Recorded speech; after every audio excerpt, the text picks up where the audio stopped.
En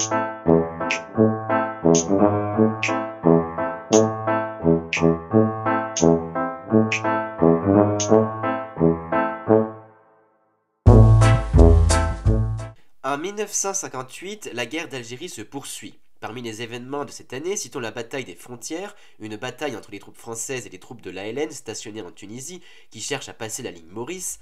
Allez voir 1957 pour plus d'infos. Victoire française. Mais surtout, l'événement majeur se déroule en mai 58, le coup d'État du 13 mai 1958 ou putsch d'Alger. Des généraux de l'armée s'emparent d'Alger dans le but de renverser le régime de la 4ème République française, jugé favorable à l'abandon de l'Algérie alors qu'eux veulent qu'elle reste française. Un comité de salut public se met en place sous la présidence de Jacques Massu qui réclame le retour en France du général de Gaulle. Justement en France, pour résoudre ce problème et bien d'autres, le président René Coty nomme Charles de Gaulle président du Conseil et obtient les pleins pouvoirs pendant 6 mois, ce qui lui permet d'écrire une nouvelle constitution approuvée par référendum qui met en place la 5ème République. Le pouvoir exécutif est renforcé, donnant plus de pouvoir au président. De Gaulle est élu président la même année.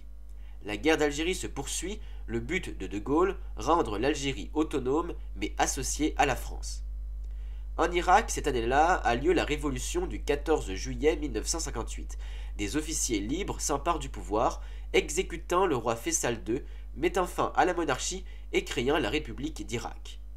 En 1958, l'Égypte et la Syrie fusionnent pour ne former qu'un, la République arabe unie, sous la présidence de Gamal Abdel Nasser.